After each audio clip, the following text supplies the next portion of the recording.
Hello everyone, a very warm welcome to another ATL Tinkerpreneur session. We have started conducting sessions called the Tinkerpreneur Mentoring Hour starting today. And these are going to be taken by Mr. Kiran Kumar. He is a regional mentor of change and one of our top mentors of India. He conducts these very interesting sessions for his students, and we decided that it's going to be really beneficial for all of you to attend these as well. This is a very critical week for the bootcamp. We are in the week 2, and this is about building a digital product. Building a digital product is the basis for the entire bootcamp. All the upcoming weeks are going to rely on this product that you create at the end of the week. So, to make this process simple for all of you, you can all do it. And Kiran sir now is going to talk all of us through how each of us is going to be able to build a digital product by the end of this week. So stay tuned, listen in. It's going to be a really fun session. And Kiran sir, over to you now. Yeah, thank you, Swati. Thank you very much for setting the context. I hope I'm loud and clear. Okay, great. Thank you. So good morning, everyone. Good morning, all the students, ATL in charges, teachers, mentors, everyone who have joined today's YouTube live session. My name is Kiran Kumar. I'm a regional mentor of change associated with ATL Innovation Mission since the last 3 years. In today's session, I'm going to be talking about how to build a digital product. So that's the topic of this week. And I hope all of you have been enjoying the bootcamp so far. The last week we have seen there was a lot of excitement among students, acquiring many skills, and many of your mentors were sharing it on some of our WhatsApp groups. We were really happy to see lots of creations, digital creations coming out from students. So all of you are doing amazing work, amazing job. So you have taken to digital skilling very enthusiastically, but digital skilling or acquiring digital skills is not the end of the story. This bootcamp is spread over 9 weeks, and every week you're going to learn something new and very, very interesting things you're going to learn as part of this bootcamp. So this week, which is week number 2, we're going to learn how to convert your digital skills into a digital product. So let me just run through the bootcamp schedule again for your benefit. We just finished week 1, which was all about acquiring digital skills, and there are 22 digital skills on offer, and many of you have acquired maybe 3, 5, 10, 15, I don't know. Some of the students said they have acquired all the way up to 18 and 20 digital skills. That is amazing. But it doesn't matter how many skills you have acquired. Whatever skills you have acquired, you can still continue to acquire those skills even in the subsequent weeks, because all the skills will be open. They will not be closed. You can still continue to open, but the focus of the bootcamp changes from week to week. Okay, this week the focus is on building digital products, for which you need to use some of the skills that you have acquired in the previous week to build the digital product. And in subsequent weeks, you're going to learn new things. Like in week 3, you're going to further refine and polish your digital product. In week 4, you're going to figure out how to take your product to the to the market by creating a business model. In week 5, you're going to learn about branding, marketing, and things like that. So it will be a lot of fun as you start progressing through the week. And in week 6, you are going to figure out how to sell your digital product online. Week 7, you're going to learn how to manage your money and finances, and how to keep track of income and expenses, and a few other basic things about running a business. And finally, in week 8, you're going to actually start your business, online business. You're going to run your marketing campaign to basically tell people that you have started your own online business. And then in week 9, you also learn how to pitch and make a sale to your customers. So by end of these 9 weeks, you should have all the competence to go from just having a skill to selling a product, creating a product, marketing it, selling it, and even making money. That's the competence you're going to gain in this whole process. So my suggestion is, don't drop off anywhere in between. make sure that you make little progress every week, take help from your mentors, and ask questions, and keep making little progress every week. The first week had lots of assignment submissions, but in all the rest of the weeks, you will probably have only one or two assignments, small assignment submissions. Okay, only at the end of the week. Every day you don't need to submit assignments. So it becomes a lot more easier. You get the entire week to work. But my suggestion is keep working with your mentors. If you have a mentor, make sure that you work with your mentors and keep sharing your creations on a daily basis with them.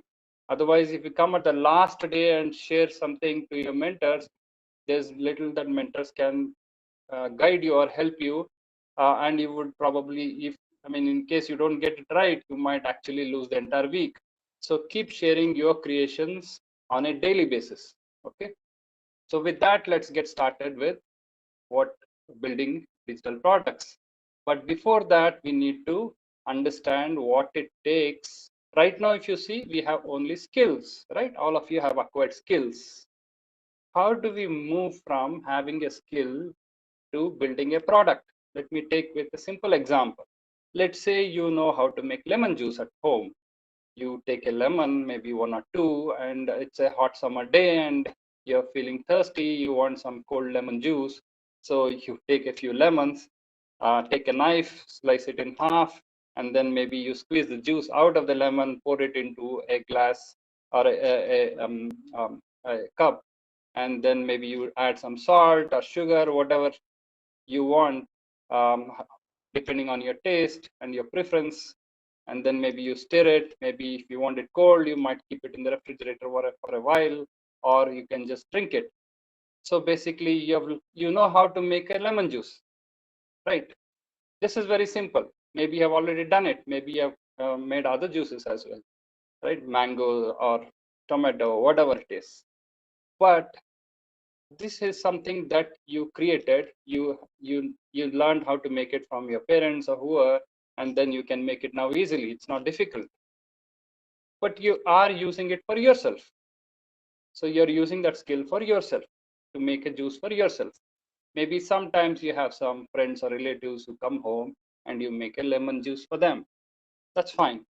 But can you package this in the form of a product and start selling your lemon juice in the form of, let's say, lemonade? Can you put up a stall, maybe at a public park near your house, where a lot of health conscious people come? Maybe it could be a lemon juice or some other juice, health related stuff that you could start selling. So that is basically taking your skill beyond and offering it to other people who may have a need to consume the juice. Maybe they jog and run and walk and they're thirsty and they want a nice tasting lemonade. So if you go and stand there and put your lemonade stall, you can actually start selling lemonade to them and even make money. So this is what it takes to go from having a skill to using that skill to offer something of value to other people. Other people who are walking or jogging in the park nearby, they are thirsty. They want something to drink, and you have offered them a drink, which is a very satisfying drink, and they'll be very happy and relieved, and they would be happy to pay you money as well. So this is what it takes to move from skilling to productizing your skill and offering something of value to other people. So this requires a mind shift. It's a mindset change as well, because always as students we are always looking at how we can satisfy ourselves, but now we need to think how we can add value or satisfy other people. That is what Tinkerpreneur program or bootcamp is going to take you towards.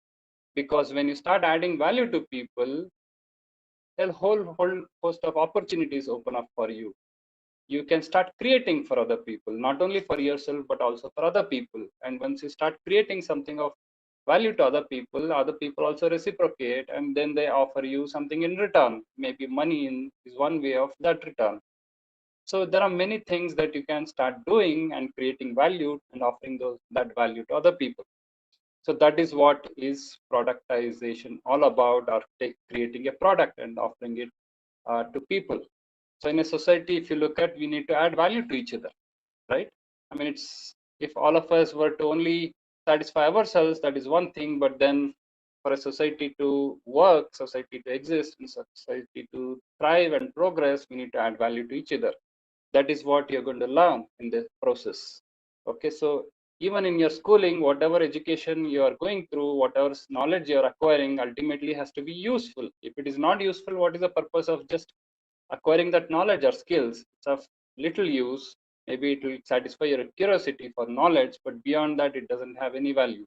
So we need to offer our knowledge and skills and talents and our creative potential, uh, and make it available to other people, so that other people also enjoy the benefits of our creation. So this is the whole thing about creating a product. Maybe many of you have tinkered at the ATL. I mean, you have created some tinkering projects, you have created some prototypes, but all of that was to satisfy your own curiosity.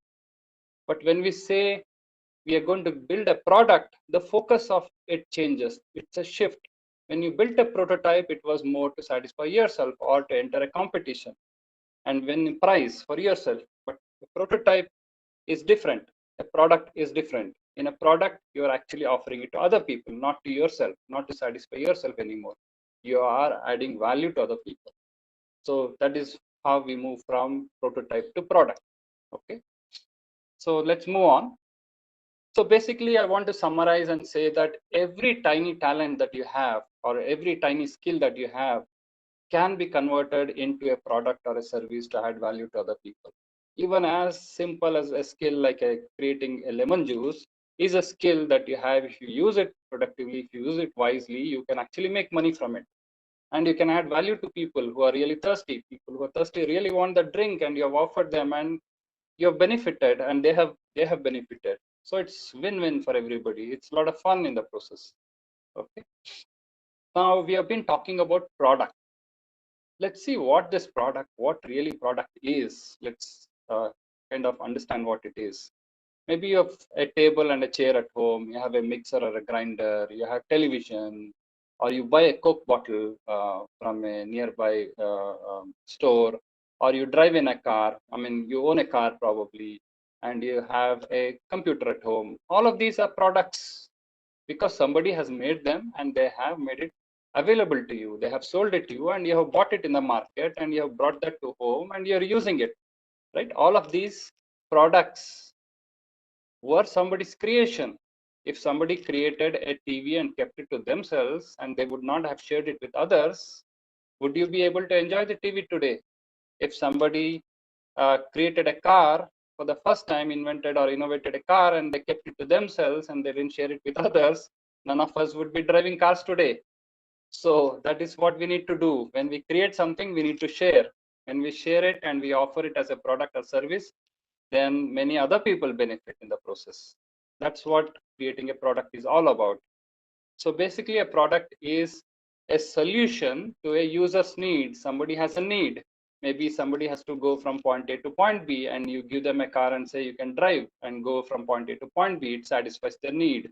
So a car is a product that satisfies the need of transportation. Similarly, television is a product which satisfies the need for entertainment. A Coke bottle similarly satisfies in other ways. I mean, the satisfaction that people get in drinking Coke bottle could vary from people to people. I personally don't drink Coke, but for people who drink Coke, they have their own satisfaction. They feel good, or they feel cool about it. Maybe you have a table and a chair. It makes it convenient for you to sit and work on your school homework or on your studies, or ask your mom. She will find it very convenient to use a mixer or a grinder in the kitchen to prepare food for you. And ask your dad, he will be using a computer, or your mom will be using a computer, and they will be working on some office work, and they will find a computer very convenient to uh, accomplish their job. So every product has some use, some utility, it provides some convenience, some productivity, whatever, some benefit it provides ultimately. It satisfies a need or addresses a need, or it could address a problem or a challenge, or whatever it may be, or it could even satisfy or create a address and desire. where there is no need as such, there was no problem, nobody had any problem, but you created something new, which nobody had thought about it earlier. Maybe 100, 120 years back, when there was no aeroplane, everybody used to travel by land, by train, by road, or by sea. But suddenly Wright brothers came and they came up with the flying machine, and soon aeroplanes started coming out in the market, and people could fly in the sky as well. So the Wright brothers created a new need where there was no need earlier to fly in the air. So they made it possible to travel long distances faster through the air. Okay, so you could create something new. It doesn't always have to solve an existing problem or somebody's problem, but a product can also create something new. So that is where innovation plays a role. You bring something new into the market where there is no need or a problem earlier.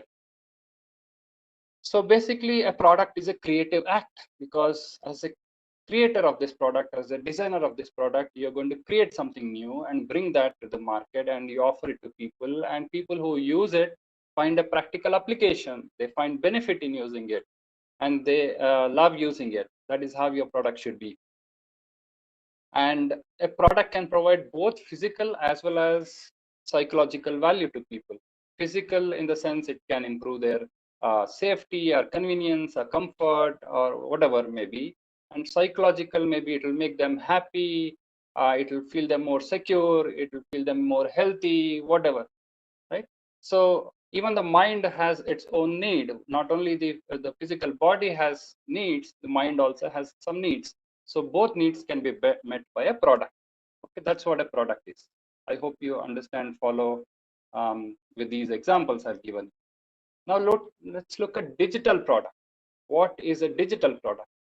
A digital product is also a product, but a digital product doesn't exist in the three-dimensional world. What do I mean by that? It doesn't exist in the three-dimensional world? Yes.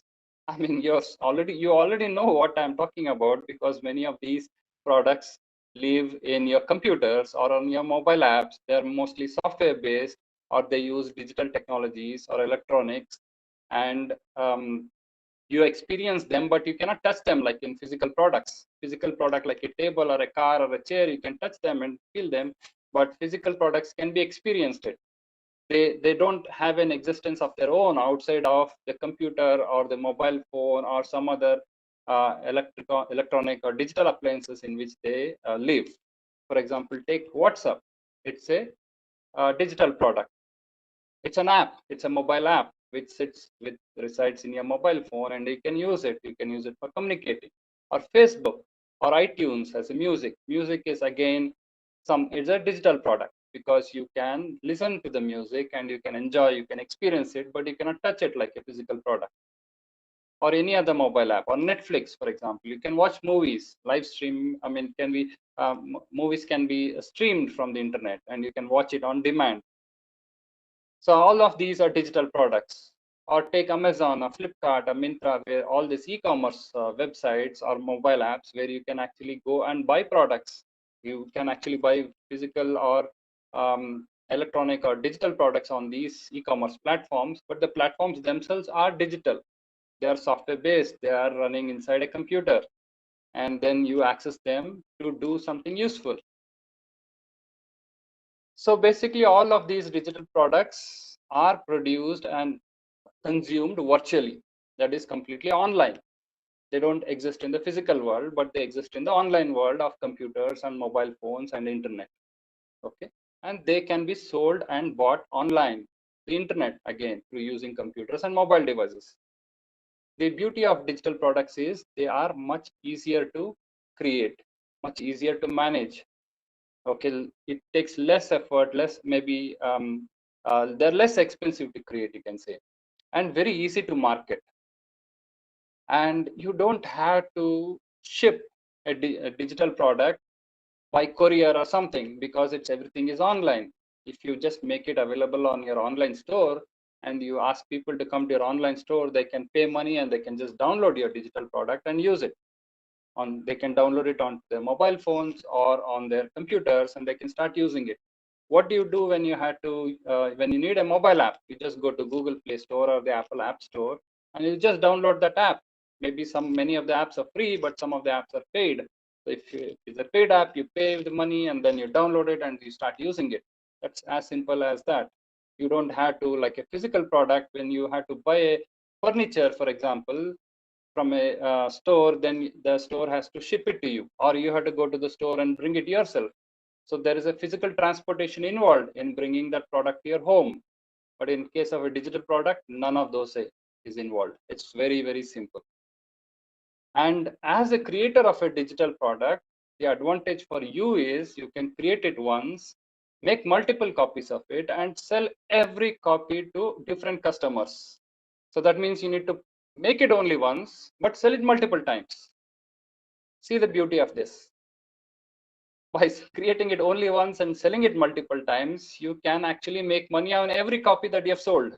Isn't it fun? It's amazing, right? But is this possible with physical products? No, every physical product need to be created afresh. Some of them requires manufacturing, maybe complex, but with digital products, you don't have any of those challenges. You just create some software or whatever in your computer, a mobile app or some other software application or a website or a chatbot, whatever it is you create it once and you keep duplicating it, keep replicating it, making copies of it, and keep selling every copy to different customers, and every customer pays you money for it. It's amazing, isn't it? That's the advantage of digital product.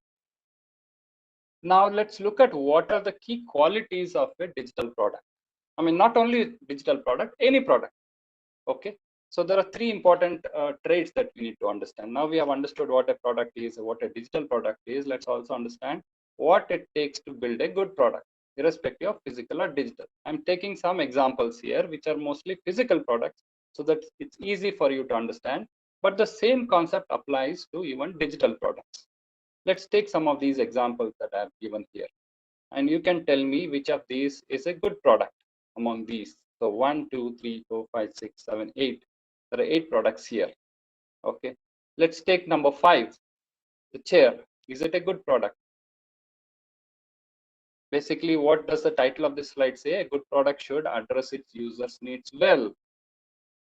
Does the chair address users' needs well? The chair is bulged on the top, so it may be quite challenging for somebody to sit on it. It may be very uncomfortable. So chair is probably, it's not going to probably address the user's needs well. Look at the kettle, item number 6. It looks nice, isn't it? Is it a good product? Just look carefully where the handle is and where the outlet of this jug is. Both are on the same side. And what happens if you hold the handle and try to pour it? You will actually spill whatever is inside, either the hot or cold water or tea, whatever you put inside, it will spill on you. It's very uncomfortable to use. Ideally, the handle and the opening should be on opposite sides so that it becomes easy to use it. So it doesn't again address the user's needs well. Look at the coffee, the cup and saucer, the coffee inside it. Can you tell me what is wrong with this, or what is good in this? If you see, there is a small notch near the handle where a person can hold the coffee cup, but there is a small notch where the coffee seeps in. And because of that, when you hold the handle, it becomes very hot for you to hold it. So it becomes very difficult to drink. And look at number 8. I don't know whether you can see it clearly. It's basically a tap which is flowing with water and it's falling on a bathtub. And does the water fall inside the bathtub or outside the bathtub? It's falling outside. Again, it doesn't satisfy the user needs well, because you want the water to fall inside the tub, not fall outside and spill all over. It becomes really messy in your bathroom if you have a tap like this. Or look at number 3. You have a door handle and there is a lock, but the handle has been mounted directly on top of the lock. Now, can you insert your key there? No, it's not possible. And item number 1, it's a key. Normally, how do you have a key? The key and then the grip to hold it should be all both parallel, the same plane. But if you have it perpendicular to it, it becomes very difficult to twist the key. So number 2 is also likewise. I mean, how do you get water to this plant? The water to this plant is coming from the same cup. I mean, it's impossible innovation. It's not going to get your plant is not going to get any water. Or item number 7. I mean, if you again start drinking with this stuff, you will actually start spilling everything on your face or on your dress. So this is again, none of these products actually address the user's needs well. Okay, so they have some defect or the other. So it's important that a product should address a user's needs well, otherwise it's not going to succeed. It's just going to fail in the market. Nobody's going to buy because it makes their life more difficult. It makes it more inconvenient, or it doesn't address the need or problem at all. So first and foremost, make sure that you have clearly understood the problem before you actually build a product. If you don't clearly understand people's problems or their needs or their desires or wants, why will somebody pay you money to buy it? They will not pay you any money. Okay, so it's important that you get things right, you understand the problem well, and only then you build the product. Okay, this is the most important step where you need to get everything right. If you fail in this step, nothing that you build after this will be of any value, any consequence. Okay, now let's go to the second key factor in building a good product. When you are building it, you need to use tools and technologies. But again, you need to make use of good tools and technologies. If you don't use a good technology, if you don't use mature technology, again, your product is going to fail. Let's look at some examples. Today, if you see, electric cars have come into the market. A few years back, electric cars were still not so not so much in the market. We still use petrol vehicles, diesel vehicles to a significant extent. Probably more than 90% of the vehicles on the road are still petrol and diesel. But now electric cars are coming into the market. So the technology took quite a while for it to mature, for it to be um, um, um, for it to provide the kind of level of expectation that the customers expect, because the battery life of an electric car is very important.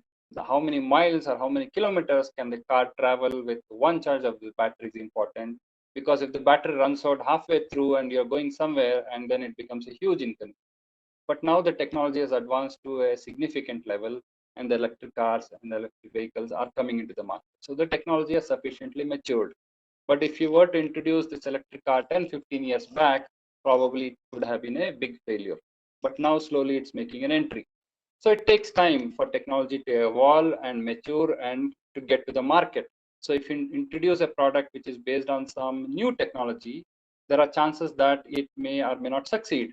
More chances that it might fail, because if the technology is not good, it's not going to work. So technologically, it should be feasible to build a product, and a good product. Take the example of self-driving cars. Self-driving cars is still, the technology is maturing.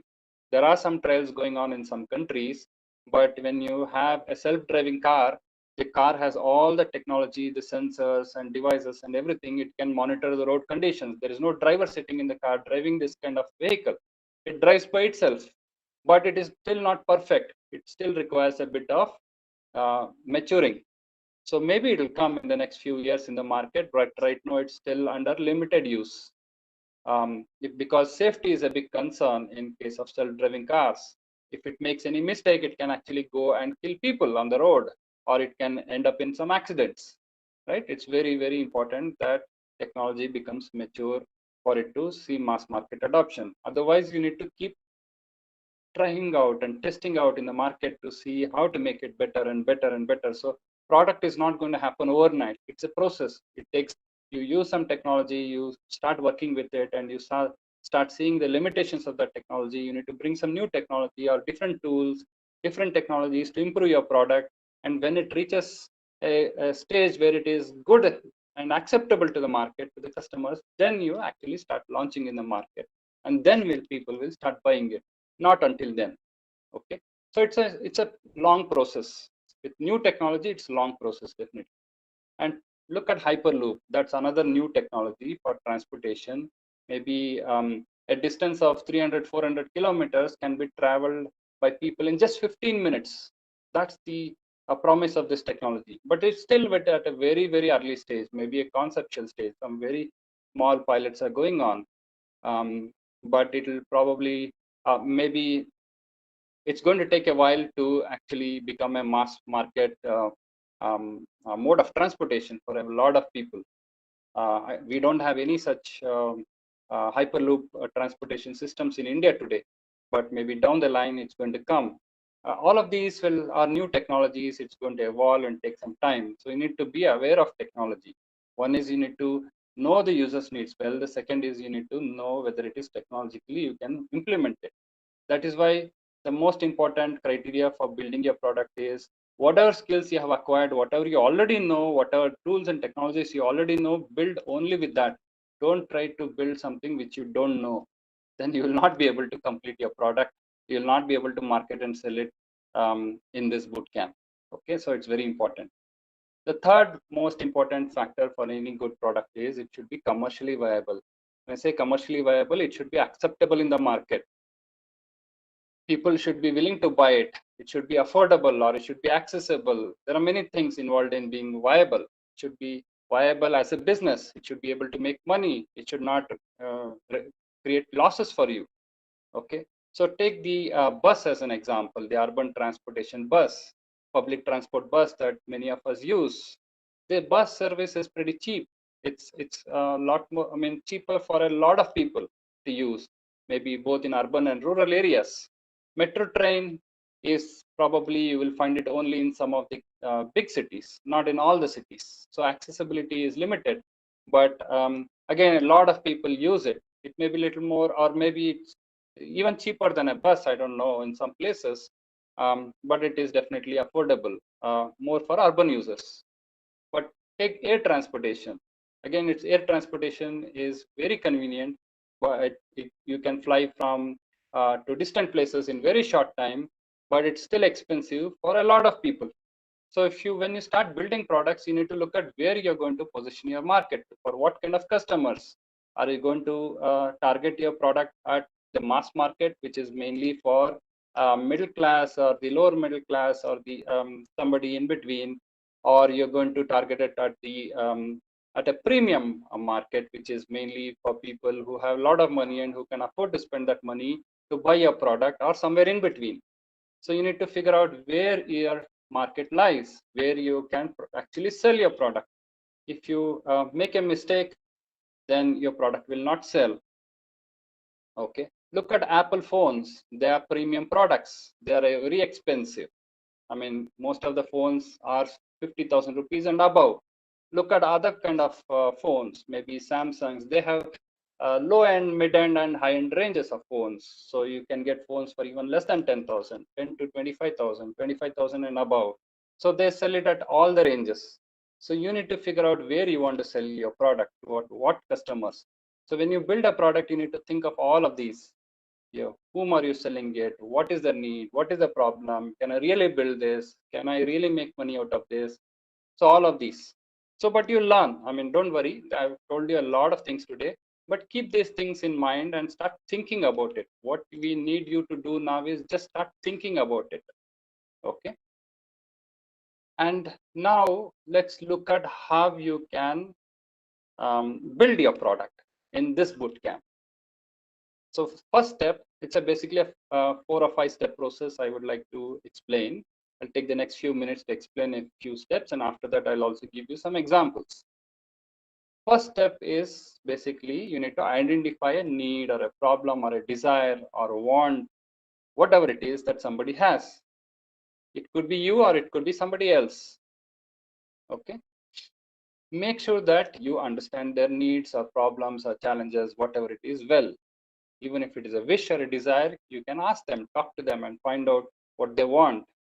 And the challenge for you in this week is, can you identify and come up with a product for people around you in your own community? Maybe can you address a need in your own ATL tinkering lab, or maybe in your own school, or maybe some challenges that you find in your school vehicle or school bus or van, maybe in your own home, maybe for your parents, grandparents, maybe small kids at home, maybe for the security guard or for the domestic help, who visit your house, for known people, for friends and family members or relatives, maybe for teachers, for principals, school management, staff. So why I'm saying all this is because these are the people that you will be coming across on a daily basis. You keep observing them. Knowingly or unknowingly, you would have observed many things, how life goes every day in your school, in your home, in your apartment block, or in your neighborhood community, or in your tinkering lab. You know what kind of challenges that students face, teachers face, parents face. You are very familiar with this. So it becomes a lot more easier for you to come up with a solution in the form of a product using the skills that you have already acquired in the earlier week. That's what we want you to do in this week. Don't try to solve some problem which you may not understand well. Then you will come up with something which doesn't reflect the reality and you will not be able to sell it. Of course, you have the freedom to choose any other customer, any other user also. As long as you understand it well, perfect. If you don't understand it well, at least focus on something that you understand well, their problems and challenges that you understand well, and then you build it. Okay. So that's the key step. First step number one. So if you have not started this process already, please start thinking along these directions. Maybe in your own ATL, you have challenges. New students have challenges in understanding the ATL, the kind of equipment that they have in the ATL. There is a 3D printer, there is some soldering iron, there are some sensors, actuators, Arduino boards. Children are generally confused when they look at all of these. Oh my God, this is not for me, and they just try to run away from the ATL. I've seen this happen myself. So can you make their life simpler? Can you make it easier for new students coming into the ATL to get familiar with things and make use of the ATL in a better way? Even in your school, now schooling has gone online, and a lot of both teachers and students, even parents are facing lots of challenges because of this online schooling. Can you make the life of your teachers better? Can you make learning more fun and entertaining in this online world where you are stuck at home due to the pandemic? Can you come up with something? Can you solve it using maybe a chatbot or maybe a website, or maybe you can help your teachers by creating some slide decks in some academic subjects so that they also are getting, even teachers are getting used to this online world. So you need to help, you can also help them, and you can help yourself in the process. Maybe you can create some quiz using Google Form. There are plenty of things that you can really create. Okay. So step number 2 is leverage the skills you have already acquired. Don't try to come up with a product idea or try to build something if you don't know how to build it. That is the most important thing. Whatever skills you have already acquired, use some of those skills, one or more skills, and try to build something. If you have not acquired some skills, you still have the opportunity to acquire one or two more skills this week and try to build your product. Okay. Make sure that anything that you build, it can be done within this week, and maybe next week you can refine and polish it. Don't plan something which takes you weeks, or multiple weeks or multiple months to build it, because in this boot camp we have only about 2-3 weeks by which you need to get your product in good shape. After that, we will get into marketing and selling and things like that. Then your focus will shift. You will not have enough time to build it. So week number 2, 3, and 4 are ideal time for you to build and refine and polish your product. Okay. So that's what you need to do. So we have 22 skills. If you have not acquired some skill, you can still go and acquire those skills and see how you can use those skills to build your product. And step number 3, basically, come up with a product idea. Now, by looking at the problem or need in the step number 1, and then combining it with the knowledge and skills that you have in digital technologies and tools, you can immediately come up with a product idea. This is a creative process. Skills, you are given instructions on how to acquire. For problems, you need to engage and start discussing with your teammates, or maybe through observation, you would have to understand it.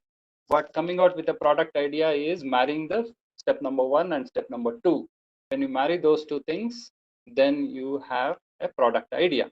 The product idea should again be technically feasible. That means you should have the skills, you should know how to build it, you should know what tools and technologies to use, and you should know that it satisfies somebody's need or requirement or a problem. Okay, that's what you're going to do in step 3. And I'm going to give you some examples of some product ideas in subsequent slides. And step number 4, before you actually build your product, we would request you to fill this one-page sheet. It's just one-page PowerPoint slide. So write down the name of your product, whatever name you want to give, some catchy name you can give it to your product, and give a one-line summary of what your product is all about. If somebody says, what is your product? Then you should be able to explain it in just one sentence or one phrase. It should be as simple as that, one sentence. If you take more than one sentence to explain it, people will not listen to you. So you should explain the whole essence of your product in just one sentence. Then you should be able to list down all the skills that you're going to use to build your product. And then you also had to say what is a need or a challenge or a problem or want or desire that you are trying to address. Somebody has some need, a problem or challenge, and then you're trying to address that need through your product. So you need to clearly state the problem that or need that your product is trying to address. Finally, say what your product is itself. Okay, maybe in your ATLs, new students are facing challenges in identifying different tools and technologies. That may be the problem. But what is your solution? Maybe you are going to create some website wherein you provide some e-learning materials for new students to learn something about the tools and technologies that are available in the ATL. So that is your product, or that is a solution to the problem. So don't mix up the solution with the problem or the problem with the solution. I often see children making this mistake. They don't really talk about the problem at all. They only talk about the solution or the idea. The idea may be a solution, but unless you are clear about the problem, your idea or your solution doesn't make any sense. So make sure that you separate out the problem from the solution. The solution is your product, but the problem is students are facing challenges in the ATL.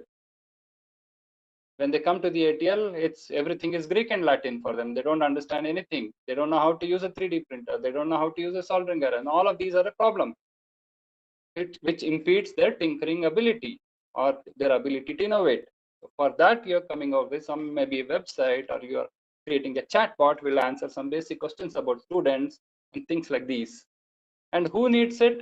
Yeah, so this is where the users are. Are you building a product for students, or for teachers, or for parents, or for the school management, or for the security guard in your school? Whoever it is, just mention them. And finally, say how your product works. I mean, when you say how the product works, how does the user use your product?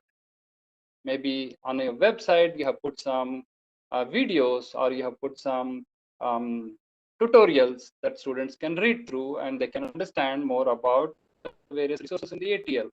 And that is how a student has to log into your website, and they can look through. Maybe you have an idea bank on your website where students can actually put their ideas, innovative ideas. They can submit their ideas, and an ATL in charge can look at the ideas, and they can give them appropriate resources so that they can actually go and build those prototypes. So you need to say how the product will be used. And finally, what is the benefit to the user or to the students, for example, in the ATL? It makes their life more convenient, comfortable, more convenient. They can learn on their own. They don't have to depend on mentors or the ATL in charge to answer every single question of theirs. They can just go to the ATL, go open the website. They can find all the information. They can read through. They can do all the circuits, sensors, actuator, whatever it is. They can get a 3D model printed using the 3D printer. They should be able to do it on their own. It's like a self-service portal if you can create one. Okay, this is just as an example. So ultimately, it provides benefits, right, to the user, to the students. So this is exactly what is needed. Okay, so this is step number 4. Why we ask you to create this product one pager is, if you don't do this and directly jump to step number 5, which is actually building the product, you would not have thought through sufficiently for whom you are building this product, what is the need, what is the challenge that they're facing, what is the benefit they're going to get. You don't think any of these, and if you directly go jump and build a product, halfway through you realize, oh my God, I made a mistake. I never thought about this. I never thought about that. Okay, let's change this, throw this idea, and let's come up with something new. By the time already 3 or 4 days would have gone past, and you lose time in the process. So to avoid that, you need to first think through things before you take action. Otherwise, the tendency for many of us is to jump into action. You jump into action and start swimming, and then okay, it's good while you're tinkering, but when you're building a product, you need to have some thinking done as well. Otherwise, you're going to make mistakes. Mistakes is basically, it's okay, making mistakes is fine, but it is going to cost you time and money ultimately. So when you are actually selling in the market, you need to be careful with your time and money and effort. That is why you need to think before you act. But in a tinkering, that's fine. You can jump into action and do whatever you want. But here, there's slight shift, slight change in mindset that is required. Give some thought before you jump into action. Okay, that is all. Step 5, this is the last step. Basically, what we want you to do is build an initial version of a product this week. Next week, you will get time to even enhance your product. We call it as a minimum viable product, or you can call it as MVP. It's an initial version of the product with just enough capabilities, just enough features, just enough things to showcase something to people, saying that, see, I have solved this problem through this product. You want to showcase it to people and get their feedback and see what they say. Maybe you showcase it to some potential customers, and they may say, oh, this is good, or this is not good. I want this additional feature. Can you add this? They'll start asking you all sorts of things. Then you can say, yeah, I can do this. And then you go back and you improve your product, that you can do it in week 3. And then you go back to the customer and say, now I have a much better product. Will you buy this? How much are you willing to pay for this? And things like that. That is how it happens. Product is never done overnight. You have to build something like an MVP or a minimum viable product. Then you showcase it to people. They come back and they give you feedback. You improve, and then you go back to the market. So it's an iterative process. It takes time. Once your product has reached a sufficient level of maturity, then you start offering it to large number of customers. Until then, you start testing. You try with only a few customers. They'll pay you little money, and they give you feedback, and then you take that feedback to improve, and you go further. So it's an iterative process. Keep doing this. The more you do it, you get better and better at it, and over a period of time, you become an expert in building products. Okay. So the assignment for this week is all these 5 steps. Step number 1, identify a need, problem, or desire. Step number 2, leverage the skills that you have acquired. Okay, whatever skills you have already acquired. If you have not acquired some skills, try and acquire them. Come up with a product idea. Fill the product one pager. Build your product. That's it. It's very simple. I don't think this is, there are 5 steps, but it's all very simple. And finally, submit your product as the assignment for the week. There's an assignment button at the bottom of the build your digital product page in the Tinkerpreneur website. You just have to go and submit the link to your product. Your product could be a website, it could be a chatbot, it could be a photo color, whatever it is. Okay. So again, I'll repeat: identify the need or problem or desire of somebody, maybe in your own community or neighborhood, and use one or more skills that you have acquired. You don't necessarily have to use only one skill. You can use more than one skill to build your product. And if you have not acquired any some skills, go and acquire them now. Don't waste too much time. Just acquire 1 or 2 more skills so that you can come up with a better product. Come up with your idea, clear idea, and once you have an idea, it becomes possible to write your one pager. Once you have written a one pager, please share it with your mentor. Get their feedback and suggestions for improvement. Sometimes you are not clear about the problem or the solution. So by sending it to your mentor, they can give you feedback. And finally, even when you're building your digital product, make sure that every day, whatever you have built, by the end of the day, please share it with your mentor so that the mentor can take a look and give you some suggestions and guidance. Otherwise, if you spend all the week and go back to your mentor and submit your assignment at the last, and it is not in line with what you initially thought, then even the mentor cannot do much, right? The time is over. So my suggestion is keep sharing with your mentor on a daily basis. Whatever you create, whether it is your product idea, whether it is one pager or an intermediate version of your product, keep sharing it on a regular daily basis. Only by doing that, you will get good feedback. Feedback is very essential for building a product. Without that, it's going to be difficult and you lose time. Okay, if you do all of this and build the product MVP this week, next week you get an opportunity to enhance it further. But your basic product should be in good shape now. I mean, in reasonable shape, not necessarily good shape, but in some shape, reasonable shape, so that you can enhance and refine and polish it further. But if you don't even have a basic product this week, then next week, what are you going to do? Right? You'll end up spending building from scratch and you'll lose more time. So use your time wisely this week and get your product MVP out. Okay. Now I'll give you some examples in the next 5 to 8 minutes, and then we will wrap it up by 12 o'clock or so. Okay. So what kind of products can you build? It could be as simple as an ebook. For example, some ebook was one of the skills on the Tinkerpreneur website. You could create a simple ebook. It's one of the simplest skills. Maybe you have written some short story, or maybe you've written a poetry, whatever it is, you can publish it in the form of an ebook. So there's a tool called Canva, and you can use that tool and you can create an ebook. And within this book, you can add pictures, you can add photos, photo collage, maybe you can add even a video, you can add hyperlinks, you can even add background music to this ebook. That is how you can enhance the value and appeal of your ebook. While you're reading the ebook, there could be a small background music playing. All of these is possible in the tool. I don't know whether you have tried it. If not, I think you should try it today. And once you make your ebook, it's possible to sell this ebook on Amazon Kindle, which is an ebook store where you can actually sell and make money. And it's like your Google App Store. Instead of putting an app, you put your book there. And once you put your book there, a lot of thousands of people across the world can see your book. They can pay money and they can download the book and they can read your book. And when they pay money, that money will come to your bank account. That is how it works. So you can make money by writing a simple ebook. So your ebook is a product by itself. Let's take another example, a chatbot. Okay. So I don't know whether the screen has refreshed. Screen refreshed now. Okay. A chatbot can be a product by itself. Most of you have built a chatbot. I've seen many chatbots links being shared by mentors in the last 1 week. Even in my own group, a lot of students have created chatbots and they have shared the link. And when I saw the chatbots, they're really fun, entertaining chatbots. They do different things, but mostly they're fun chatbots. But can you make the chatbot a little more useful?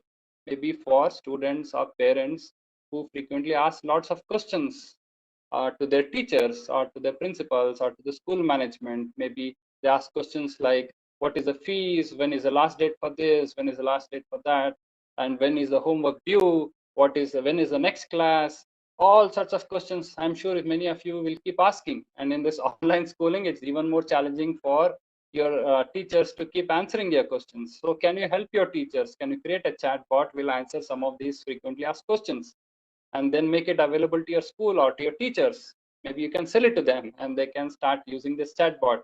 Instead of asking every student's question, the chatbot can start responding to students' question in a uniform way. Even in this bootcamp, many of you have had challenges in logging in and things like that. Can you create a chatbot which will answer some of the frequently asked questions of the bootcamp participants itself? That would be really wonderful because it will address a lot of challenges. Otherwise, everybody is asking their mentor, how do I log in? What do I do? How do I acquire skills? How do I build product? And your mentor would have really lost his mind or her mind answering so many questions. And we are also bothering ATL Innovation Mission team members with so many questions. Can a chatbot solve this problem? Yes, for a lot of straightforward, simple question and answers, a chatbot is the answer for these kind of things. So think along these lines. What kind of chatbot would you like to create? And can you create a mobile app? I'm just showing some examples from some of the things that our students have created in the past. So now we are in the age of online schooling and things like that, where peer learning, self-learning has to become more and more prevalent. Instead of depending on teachers and bugging them all through, can we create some learning materials for ourselves or for our friends? Maybe we can create a quiz in a general knowledge subject or in an academic subject, create an app out of it and share it with our friends. And we can have fun playing that quiz and see who gets more score, who gets less score, and then we can improve from each other. It's the best way to learn from each other, isn't it? Maybe a timetable app. This is an app created by a class 6 student in probably MIT App Inventor or Plesmo, one of the tools for creating mobile app. And what she has done is she has come up with a nice timetable, and it says, I mean, different periods in a typical day or a week, and it will say which class, which subject, what time to what time, and she has made this available to many other students in her class. So it becomes easy for students to remember and be prepared for that particular class and also complete their homework, things like these. So simple things like this actually have value. It's not that we need to build some big product, revolutionary product, the most innovative product. No, the simplest of these things, everything has value. If we just know how to create it, how to package it, and how to sell it, and whom to sell it to, we can actually be successful in building products. The simplest of the ideas have value. Over a period of time, they become better and better, and you can actually make it useful to many more people and even make more money. But before we get there, we should start with simple things, very, very simple products. Look at this presentation deck. Many teachers today are also finding it challenging to go to the online schooling mode of learning, right? Where everybody is on a Zoom call or on a Google Meet or some other call, and it's very difficult for teachers to move from a blackboard kind of teaching to an online teaching. So can we help our teachers by preparing some slide decks, presentation slide decks, and maybe you can sell it to your own teachers in some academic subjects so that the teacher can actually use it in every class of his or hers. So they can continue to use the same slide deck. Maybe you can add some videos into the slide deck so it becomes more involving, engaging, rather than just dry teaching on a blackboard. Now the teacher can use audiovisual medium, multimedia medium to showcase, to impart learning to students. So that is one way to do it. And look at this artificial intelligence tool. There's a tool called Teachable Machine in your bootcamp. The name of the skill is called Classify and Recognize Objects in Images. It's a very powerful tool. If you use that tool, all you have to do is take some photos or some video clips, mainly photos, and you upload it to this tool, and it starts recognizing certain objects. For example, you can recognize mobile phones or a flower vase or some coffee cup, whatever you want. It can recognize. This tool can recognize once you feed it some photos. Similarly, can you take this tool and make it available in your ATL for new students? Maybe many students don't know what is an Arduino board, what is a 3D printer, what is a sensor, what is an actuator, what is a soldering iron. They don't know anything. They don't even know what a screwdriver is. But can you take some photos of these and put it onto this tool? And once you make it available, many new students can come and ask this tool. They can just show it to the camera and say, hold some device to it, and the tool will say, oh, this is Arduino. You want to know more? Click this button, and it will go and open a YouTube video on Arduino, and it will tell you how to use Arduino. Very simple, right? It makes life of a new student easier. Or you take it to a 3D printer or some sensor, and you show the 3D printer or the sensor, and you show this is a fire sensor, or this is a rainwater sensor, this is a soil moisture sensor, and this is a circuit diagram to actually build it. That will be fantastic for new students, because they have to rely on mentors, or they have to rely on the ATL in charges, or they have to go to search in Google or YouTube to find out for themselves. Now they have a ready reference. They can very easily build simple products like this. So if we need some simple things like this, which will solve your own problems, your own challenges, challenges of your problems of fellow students, and everything can be sold if you target it well. Or create a face mask application, face mask detector application. Maybe let's say right now probably most of you are still in online schooling mode, and then when the schools reopen, and then if we still have this pandemic, and the government says you still need to wear face mask, it's important that we ensure that every student and teacher is wearing a face mask, and if there are violators, this app can actually catch them. There can be camera, it can be looking around, and if there are some people, some students who are not wearing face mask, it will alert the security guard or some teacher and say this student is not wearing a face mask. Please ask them to wear it for the safety of everyone else. So that again adds value to people, right? So there are so many ways, simple ways in which you can actually bring value to people around you. There are everywhere, opportunities are everywhere. We just had to use the right tools and technologies to enable it. Look at another example, how you can use augmented reality experience. Augmented reality was one of the other technologies or skills that was offered in this bootcamp. In this augmented reality, you can create something called as a zap code, which is basically the circular pattern here, black and white pattern. You can actually create this pattern. It's a unique pattern, and you can actually print it on paper and stick it to some device or a 3D printer or anything in your ATL, or maybe you can even put it on an almirah or somewhere in your even home. And you have an app for this or a web application to scan this, just like the QR code. You can scan the zap code. When you scan it, boom, it will open some augmented reality experience for you, where it can show a 3D printer in an augmented reality or a virtual view, or it can also give you more information about the 3D printer, maybe how to use it. You may get some information like tutorial or how to create a 3D model, or you can ask some questions to your ATL in charge, or you can take a quiz about 3D modeling and 3D printing. You can do many things once you know how to use these tools. Not just in the ATL, you can use it in your own school. You can put it in your school bag. You can actually print the zap code on your T-shirt and wear it. And somebody scans that zap code, it gives information about your school.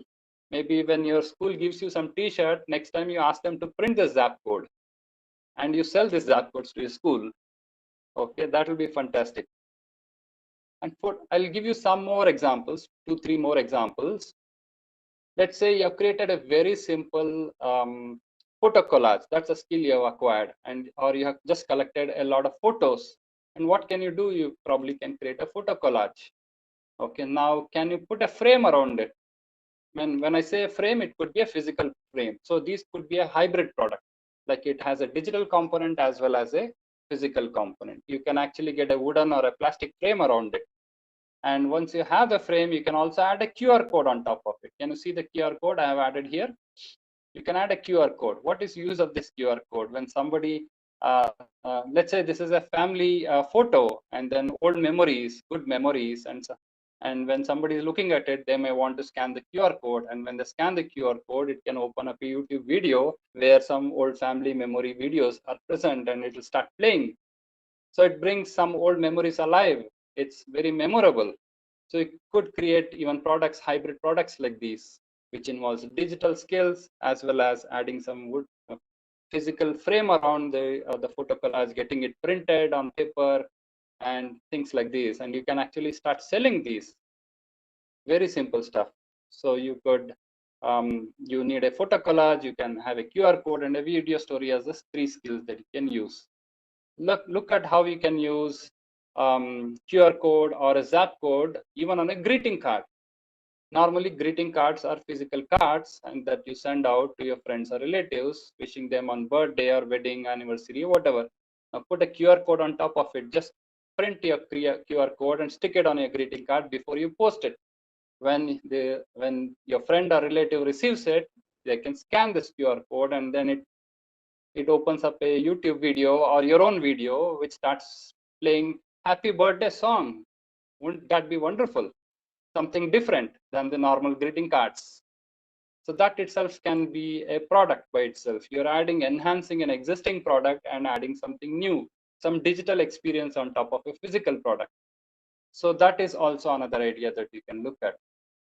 Or you could even have a QR code or a zap code on your school textbook or on a storybook. And again, it can open up some video or a website to give more information or enhance the learning experience of the student. So you're learning something about birds, and then the moment you scan the zap code, it will open up a video on YouTube and show you more information about birds and things like that. So there are many things you can do with these kind of tools, very simple tools. Or you can create a website A website which can have many things within it. A website can have presentation decks. It can have an idea bank. Using Google Forms, you can allow students to submit their ideas.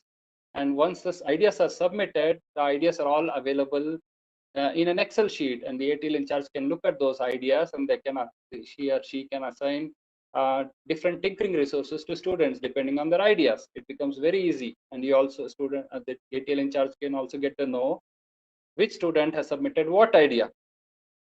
And over a period of time, students develop skills in the ATL, and by putting your skills on an idea or a skill database on your website using Google Forms, you know which student has acquired what skill.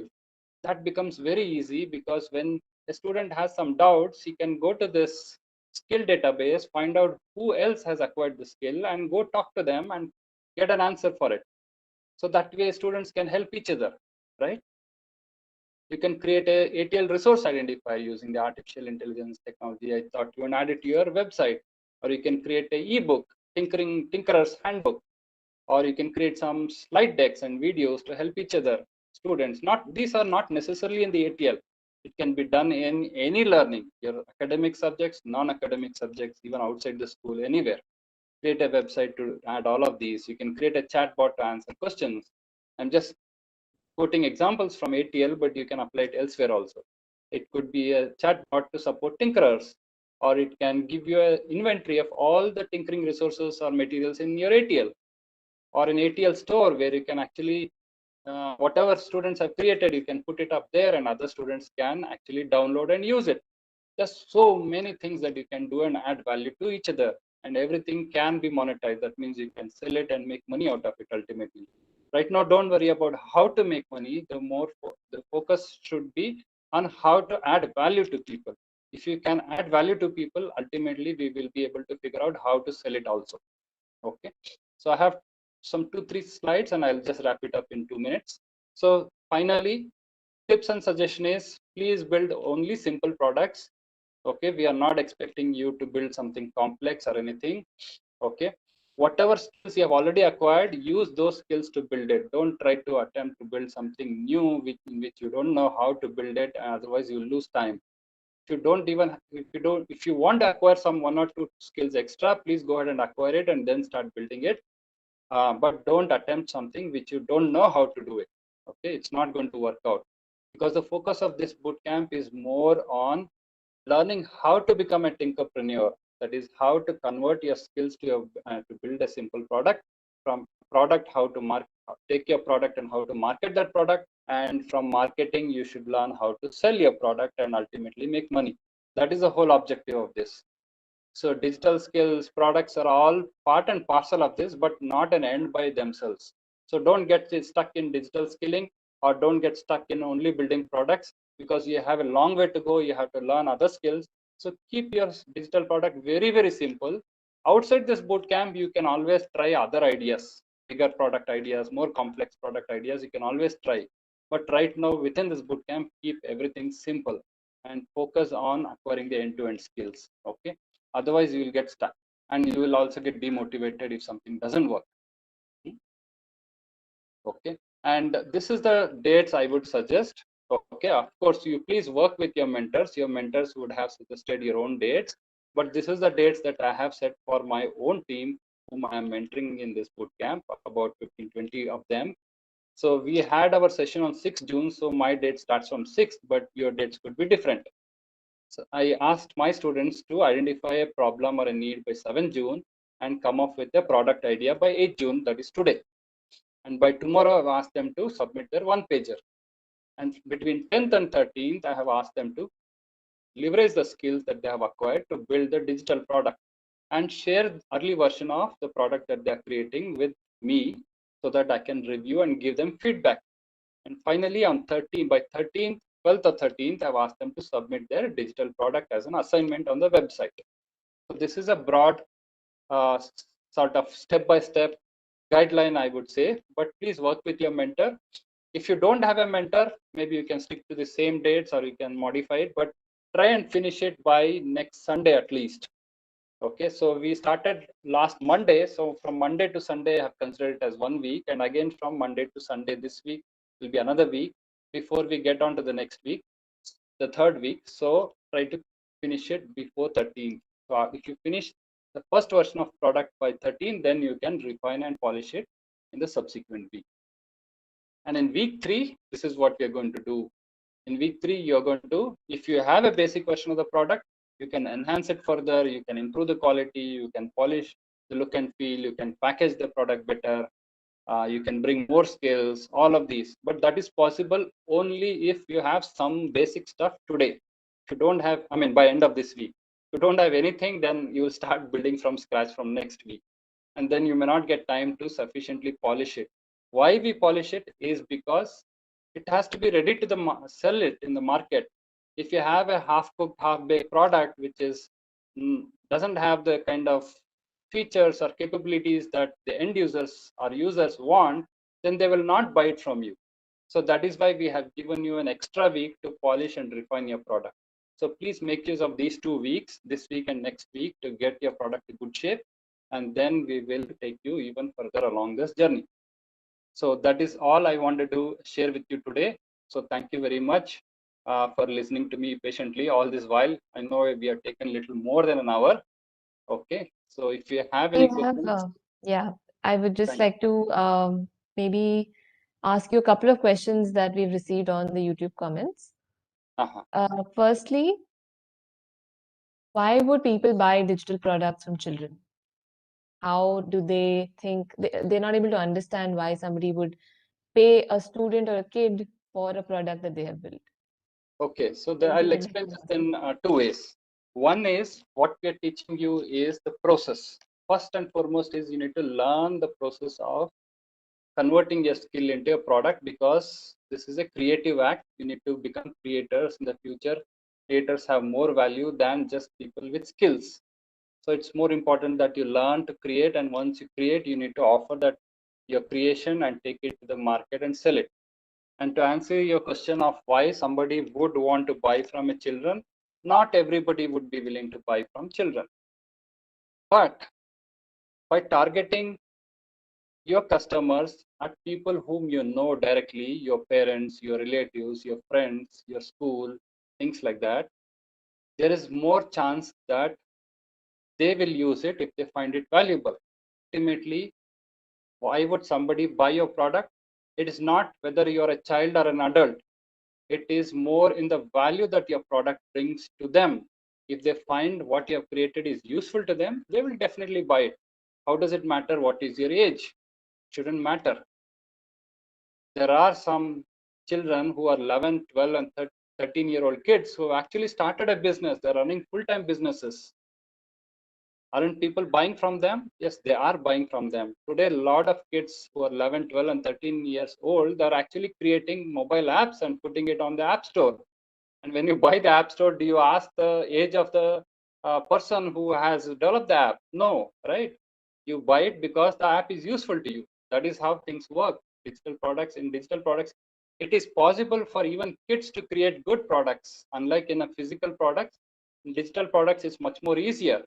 I'm not saying that you will be able to sell it right after this 9 weeks, but you need to keep polishing your ability, your competence, and your skills so that you can build better and better products so that you can start selling it sooner or later. So that's my answer. Thank you, sir. I think that would have answered many children's questions and eased their mind that they can also do this very Yes, easily. sure. Another question that I like to pose to you is students who are commerce in the commerce stream or the art stream are wondering whether and how this boot camp is going to be beneficial to them. Okay. So this is, see, when we talk about this boot camp is all about commerce ultimately, right? Because when you say tinkerpreneur, it's a form of entrepreneur. You start tinkering with something, and then you also become an entrepreneur. What you tinker is can be different. In this bootcamp, we offered you digital skills with digital tools and technologies, because it is easy to create digital things. Digital creations are easy than physical creations. Whether you come from arts background or commerce background or science background or some other background, all of us today need digital skills because the world is headed in the digital direction. We are living in a digital economy. More and more, everything is becoming digital. So irrespective of what your background is, you will still need digital tools and technologies to create something in your own field. Maybe you can create a product which is useful, which offers some artistic value to your customers, or maybe commerce backgrounds can create students from commerce background can create something which is more aligned, a product that is aligned in their field, maybe a financial application, or maybe some money management stuff, or accounting stuff, or finance related stuff. What product you build ultimately is your choice, but all of us, irrespective of our backgrounds, definitely need to acquire digital skills today. That is like ABCD, learning ABCD in English. Everybody needs to learn. How you use that alphabets, how you use the words in English is up to you, right? Similarly, this is the least common denominator, I would say. You need these skills. Otherwise, you're going to left behind in a world which is increasingly going digital. So, I mean, use it in whichever way you want. Or at least learn the process. Even if you don't want to create digital products, learn the process of going from skill to product to marketing to selling and to making money. That is a process you need to be more focused on, rather than whether it is a digital product or a physical product right now. Understand the process. Once you understand the process, you can apply it in, or even for physical products. Who stops you from building physical products with the same process? You can also build physical products. You can build services. You can do anything with, once you know how to make money out of the skills that you have. That's all is important. Yes, ma'am. Thank you, sir. I would also like to take a couple of questions. So many of you are asking, what are the tools that we need to use? What are the, where can I get more information? All this is available on the ATL Tinkerpreneur website. All registered participants, be it students, ATL in charges, or mentors, can log into that and find out more information. As you can see on your screen, Kiran sir is just demonstrating the website for you, and this is where you can find more information more, to supplement what Kiran sir has just reiterated in this session. So as So, you can see, this is, yeah, yes, sir, please go go ahead. ahead. You can just Yeah, you can go ahead. I'll just go through and you can stop me anytime. Okay, so this is the week 2 screen that you're seeing, and you can find a lot of information on why you need to make a product, what is an MVP, exactly what you need to do this week. That is also mentioned under the category of tasks to complete before week 3. Go through that, submit your quiz and assignment, go through the YouTube links and the presentation decks that are on this.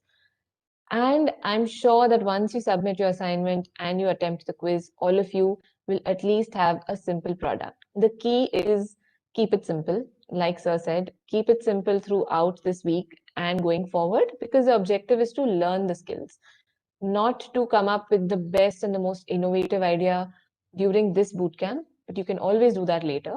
But you need to know the skills to eventually do that, right? So learn the skills in this bootcamp. Another question, very important, those students, if they have not been able to connect with their mentors for various reasons, you do not need to worry. You can go ahead and complete this bootcamp even if you're not connected with your mentor. You all of you need to do the quiz, submit your assignment, learn the skills, and for you to get some guidance, we will be organizing this kind of a session with Kiran sir every Sunday going forward from 4 to 5 p.m. in the evening. He will be covering the topic that he's going to mentor for his students and give you step by step very simple instructions on how you can complete the next week. It is going to be a mentoring session, so please tune in every Sunday 4 to 5 p.m. I also wanted to take up another question on if students were asking if you can give us some ideas on products to be made from QR codes. I think Sir has already covered this, but in your portal at the top, you'll be able to see a case study button. Click on the case study button, and there are 3 skills: QR code, animation, and robotics. This is just an example. And under each of these, you will find 2 product ideas that you can make, how you can refine it, as well as how you can create a business model for it. This is the subsequent weeks. So watch that, learn from that. And we also have a question on whether any other software can be used, which is not mentioned on the Tinkerpreneur portal, to create your product. The tool is completely up to you.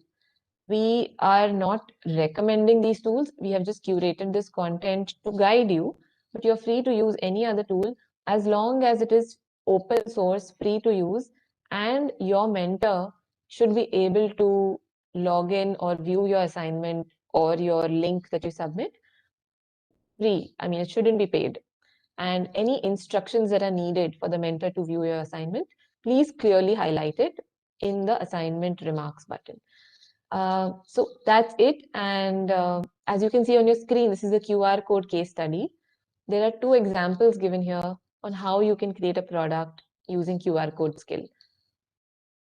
So go through this, and all the information you need is on the website. Atal Innovation Mission is also doing sessions and conducting expert speaker sessions every day in the evenings. Tune in for that. If you have missed it, it is available on our website. And if you have any other doubts related to Tinkerpreneur, we have conducted a session last Friday. You can watch that on our AIM YouTube channel. And we will be doing it again this Friday. So stay tuned and happy tinkering. We are so excited to see lots and lots of Tinkerpreneurs by the end of this bootcamp. Yeah, And just thank you, one sir, thing I for wanted this to highlight, session. Swati. Yes, please go The ahead. one pager is downloadable from by clicking on this edit button here. Okay, so there is this section called what is one pager, and you can download and click the one pager I showed earlier. Yeah. Great. Thank you, sir, again for this really informative and simple session, which all students will be able to follow now. If anyone has missed out on this and the mentors are watching, share this link. It is going to be available on YouTube. Share this link with your students and teachers and help them out. Thank you. Thank you so much again. Yeah. Thank you. Thank you, everyone. Thank you.